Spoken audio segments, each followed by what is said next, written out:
So thank you very much, Judith, for your extremely interesting speech. It's been plenty of data that I guess they deserve to be taken into account for all of us, of course. And I guess afterwards we are going to have a lot of to discuss all these topics that you've been taking before. Now it's time for Jaime Martin, who is the CEO and founder of Lantern. That is a Spanish company that is based on Madrid. Jaime is a recognized expert in strategy, innovation, and future trends. And with his team in Lantern, have helped leading companies such as Capsa, Nestlé, Pescanova, Campofrio, Suntory, and so on, and trying to accelerate them, their growth and unlock opportunities for innovation. Jaime holds a bachelor's degree in economics and finance from St. Louis University and an MBA from the University of California, Los Angeles Anderson School of Management. Please, Jaime, it's your turn.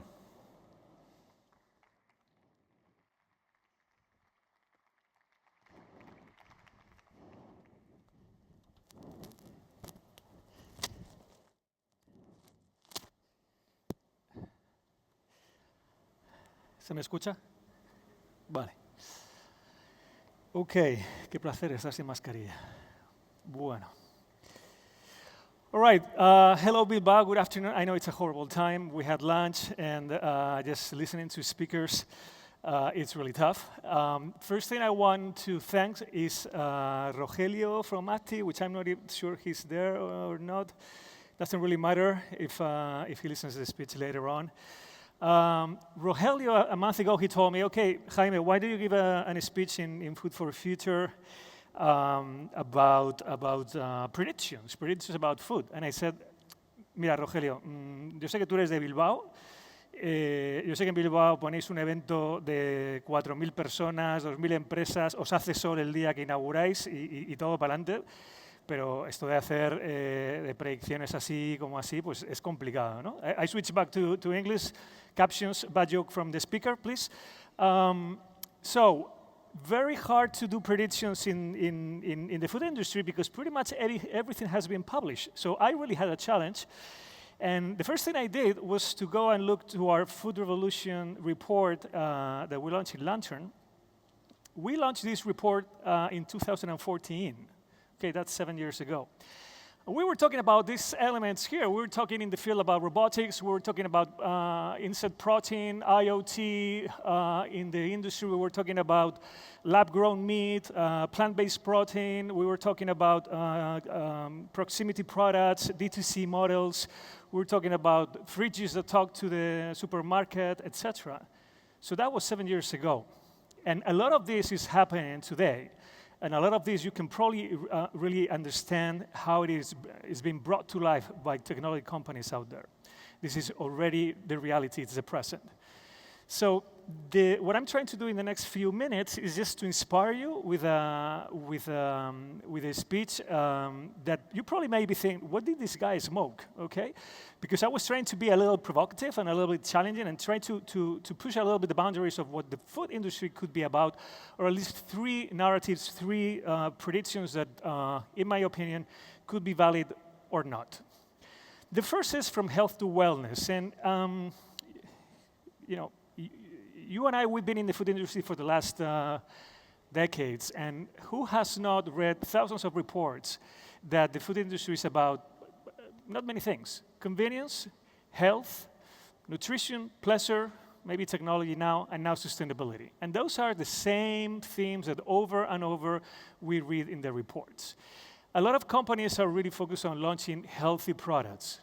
Healthy products are a must. We really need to intervene into our food production and launch better and healthier products. But I make a question to the audience, and is the concept of health in mass-produced food nearly exhausted?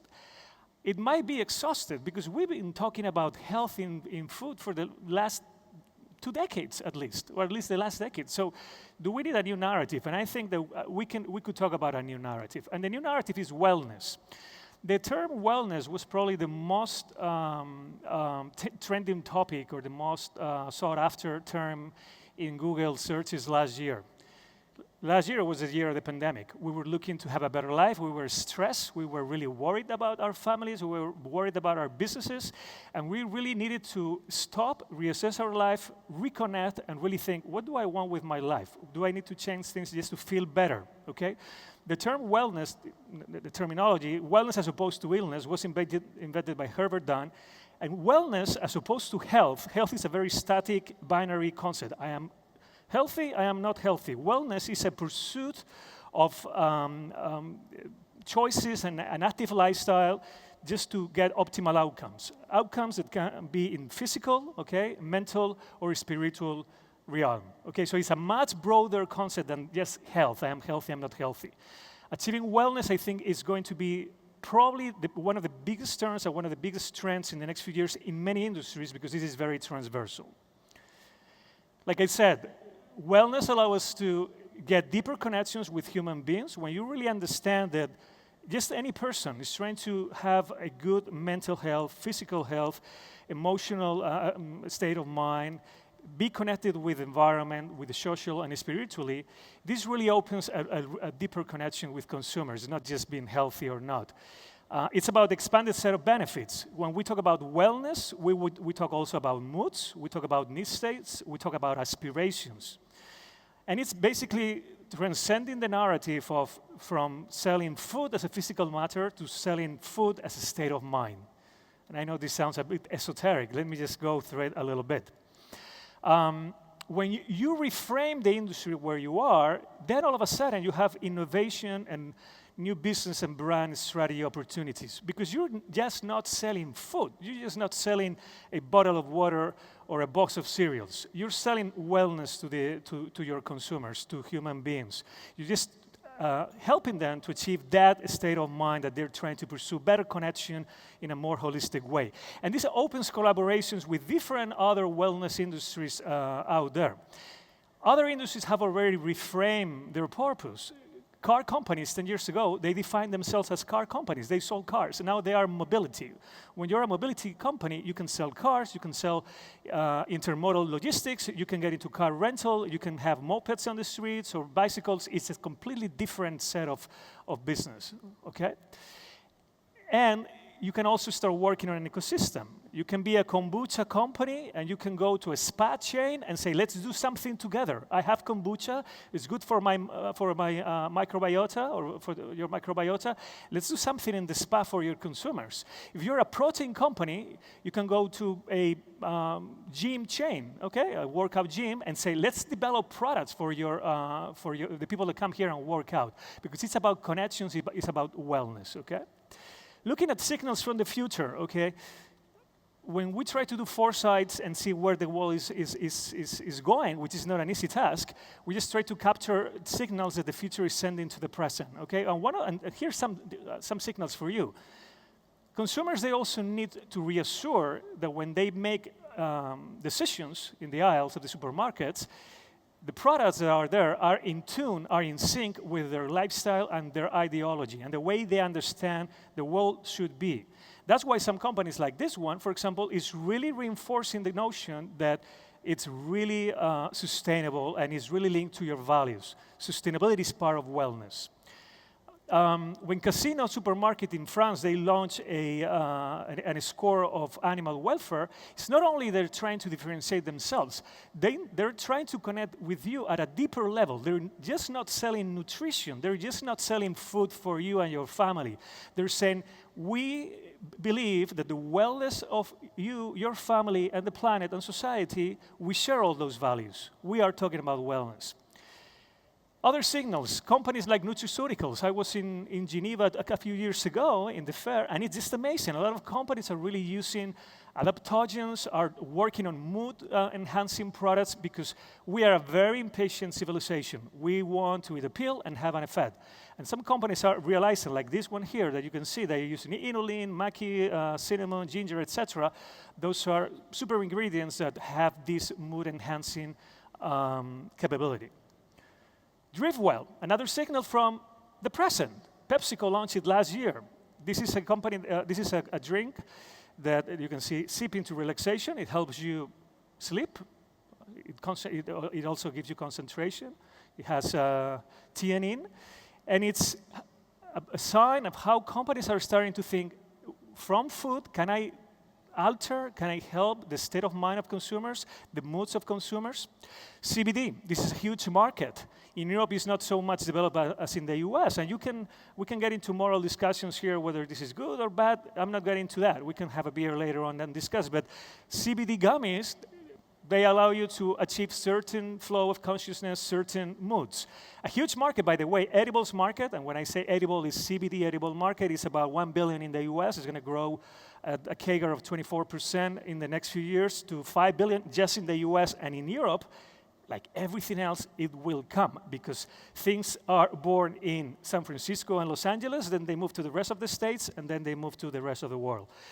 Unilever, by the way, this is not just science fiction. Unilever, this is an announcement from last year. They said, we want to launch CBD ice cream. The only problem is that the FDA doesn't allow us to launch it. So we'll wait for the FDA to change their mind. They just changed it.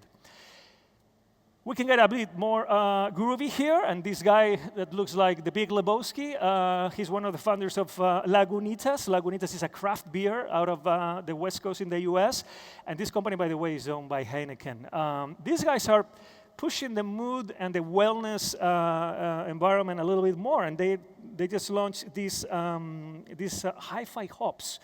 And look at that. It has the CBD, which is like the cannabidiol. This is not something really illegal, but they are already including THC, which is really the component that makes you high.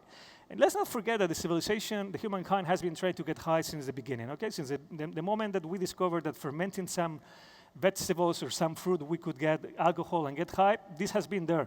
We may like it or not, but a lot of companies, and I think that in the next 10 years, we will see a lot of food companies getting into this territory of mood enhancing, wellness, CBD, and even things that are a little more groovy. Supermarkets, probably in the pharmacies, we will see things like this. This is, by the way, this is hemp. This is not marijuana. Okay, just let's be clear about that. So wellness, mood enhancing, getting into territories that are a bit farther than just pure food or nutrition is one of the things that we can see in the future. The next topic that I wanted to share with you is, we titled it, Service is the Future and Design Will Be King. I was very interested in the last few years to see product launches like this. This was launched by Nestle. By the way, they call it Nestle Wellness, so I was pretty much on track. And this is almost like a Nespresso kind of system. It has about 200,000 senior people engaged in Japan.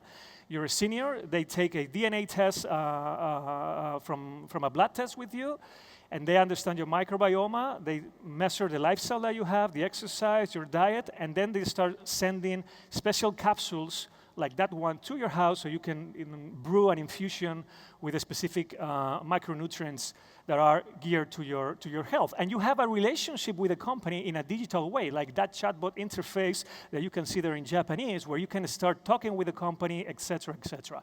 There is an interface over there. Tobala. Tobala is a startup in the US that sells meal kits and an oven. So now we're talking about hardware, software, meal kits that go home, an oven that recognizes the food, so the oven automatically knows what is the temperature, the right temperature for that kind of meal kit. It's a very interesting kind of concept. Kellogg's, they just launched in a couple of campuses in the US this machine where you can, college students, they just go there, they insert a couple of dollars, and they have a bowl of cereal, fruits, and granola, okay? So now it's not just selling a product, it's selling a service, it's selling an experience. There are machines, there are digital interfaces. Fonbella is doing this in Barcelona, where they deliver water to your house. You just order it from home in a very convenient way. Then they take the empty bottles for recycling. And I love this concept, Dirty Lemon. Dirty Lemon is an advanced drink company in the US. They sell these bottles. Let's see if this works, really. Oh, yeah. OK, so this raw detox bottle, they have different models. That sells for about $9. They have a store in Manhattan.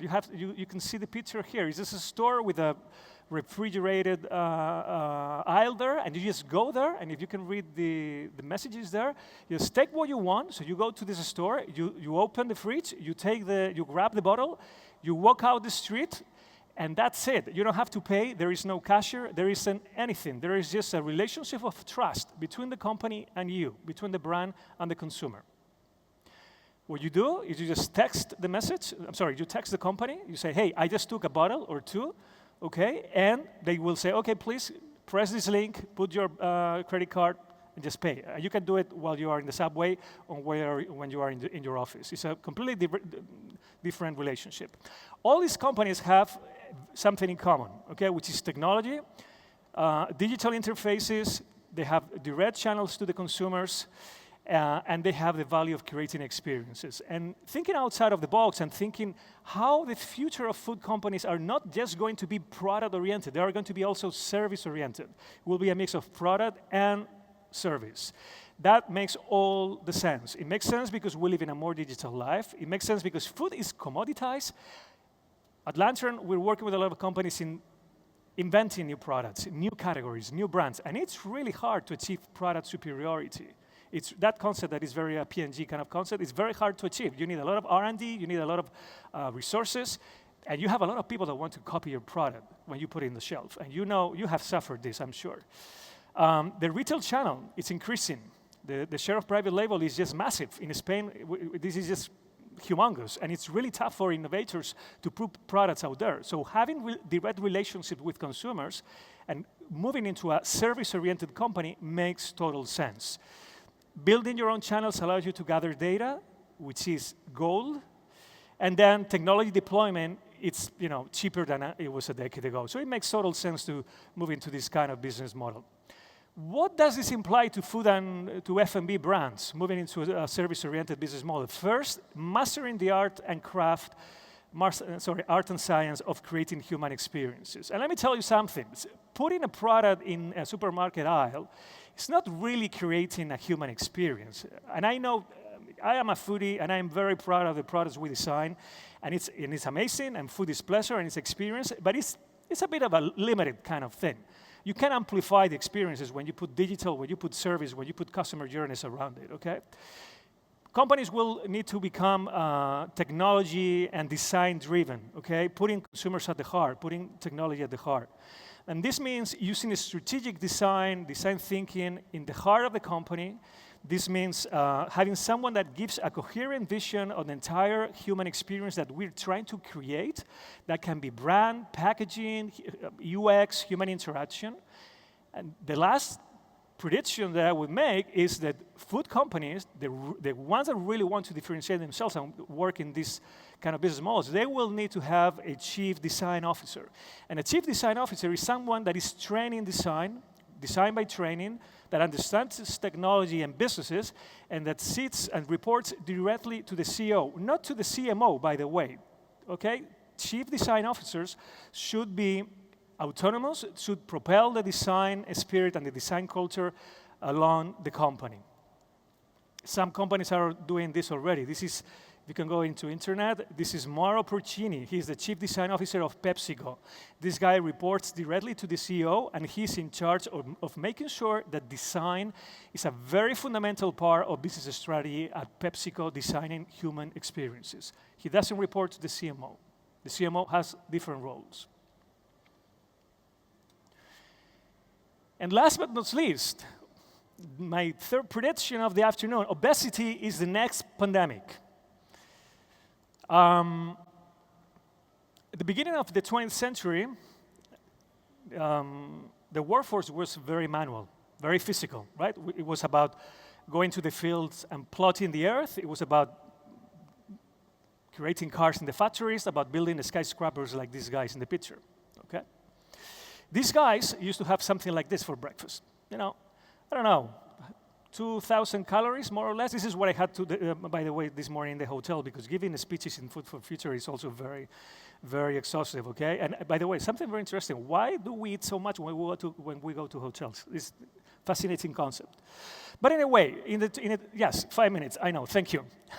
So anyway, in the early 20th centuries, it made all the sense to have big calories, products that were caloric bombs, and the entire food industry after the Second World War was designed to give this kind of calorie intake. But the thing is that now we live in a different world. We are all day there, in the sofa, or teleworking, or in the office, or in the planes, or in the trains. So we don't need so much calories, but a lot of the food industry and a lot of the food systems are designed with a perspective of 100 years ago, and this doesn't make sense.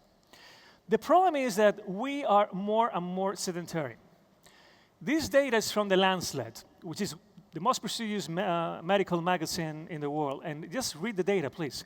It's just amazing. The level of 78% of teenage boys around the world, 11 through 17, are sedentary. And there is even a gender bias, which I think is very worrisome, which is 85%. People are, the little kids are more and more in front of YouTube, TikTok, Fortnite. What happens?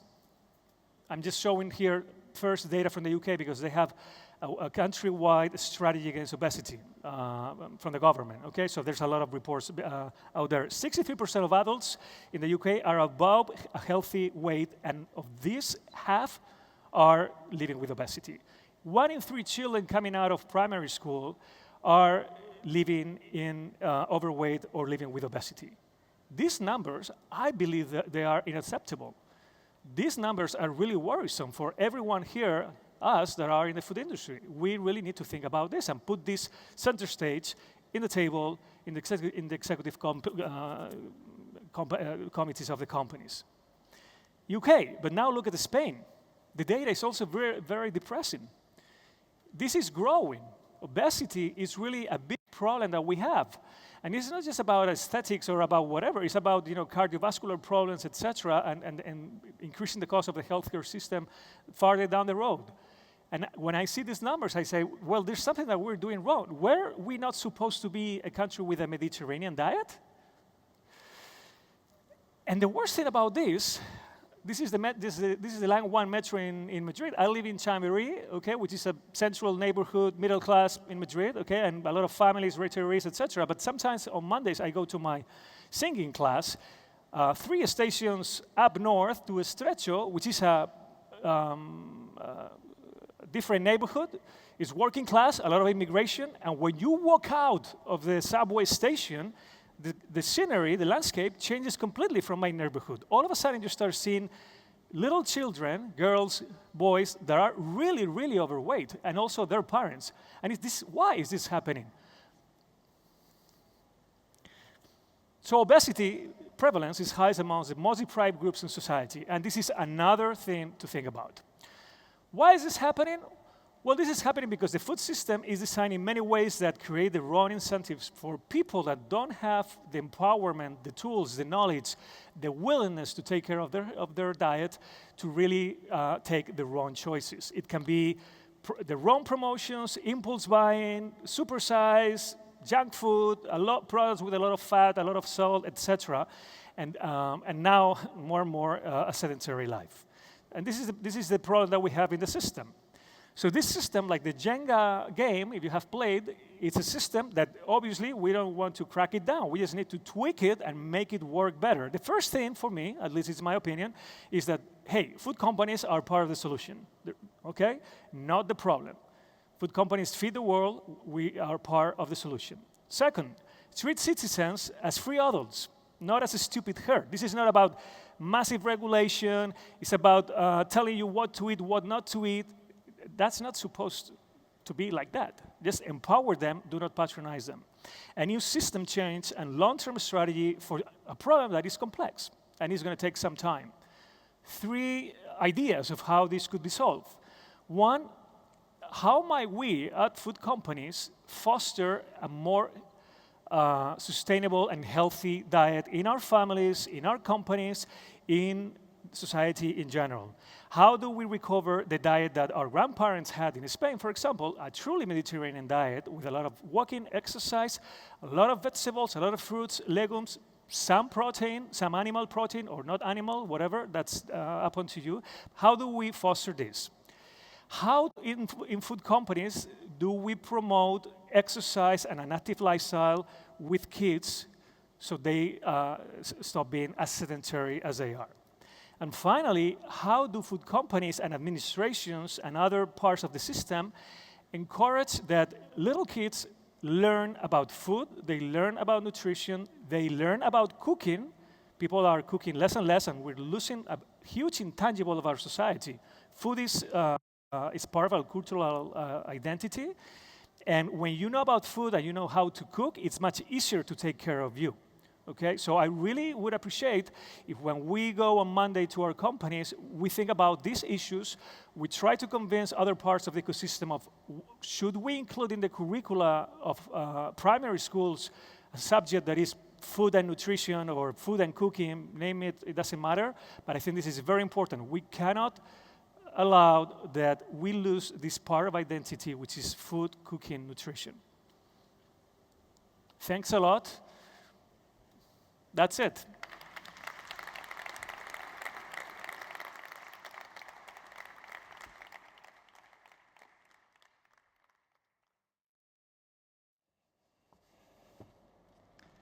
So thank you very much, Jaime, for your very impressive, awesome presentation. It's been completely great, your point of view. I've been advised that we are out of time, but yeah, no, please. Let's only have a couple of questions, one per each, if you don't mind. Sorry, organizers, it's blame on me. So the first of all, trying to Jaime to take a rest, please. Judith, what do you think about what's going on now with the COVID crisis? Because you presented a lot of data of the past, if you don't mind, but what's going on now? What's your point of view, or what do you think about that? Very shortly, please. Well, the latest data that we have, as you said, of course, always looking at the past, is the May data after the state of the alarm. And we see, a huge recovery in consumption. And we are very positive for the second half of the year and even next year, especially because, there's been a lot of consumption that has not been realized because of all the restrictions. And when we look at the aggregate data, we see that there's been a huge savings by households, not just in Spain, but in general in Europe. And we think that after these restrictions are lifted, a lot of these savings may go and households will consume. So we expect a big rebound in consumption in this second half of the year, and especially in 2022, when we expect the pandemic to be over, or at least that we have more normalized lives. And thanks to all these savings, they will go to consumption. Yeah, thank you. We'll see what's going to happen now. And for Jaime, the Spanish food and beverages industry is mostly composed by SMEs, or nowadays even startups. Could you give them a couple of advices regarding all your very impressive examples that you have been working in the last years? So what do you think, or how it's going to evolve this environment, of course, here in Spain, or even in Europe, or even in all over around the world, for all these new categories or kind of SMEs or companies? Well, for startups or SMEs, I would say, I think they're doing a fantastic job. I really don't have a lot of advice. I see the startups that are coming out of the ecosystem in Spain and also Europe, and I think there is a new generation of entrepreneurs with with very precise vision of what they want to do. If I could give one advice at least for Spanish SMEs and in general startups, which is really not only invest in your product and your technology, but invest in your brand. Do a great branding exercise, because when you want to sell in a crowded supermarket, if you have a good branding, a good brand strategy, a good purpose, it's easier to get there in the aisle, and especially if you want to export and go to the UK, to go to Germany, where the branding is very fundamental for them. It's just going to help you. It's not just product, technology, investors, but also having a solid brand. Okay, thank you, Jaime. It's extremely helpful for them, I'm sure. So thank you very much to all of you. Time is over. Now it's time for the next speaker. Thank you, Jaime. Thank you.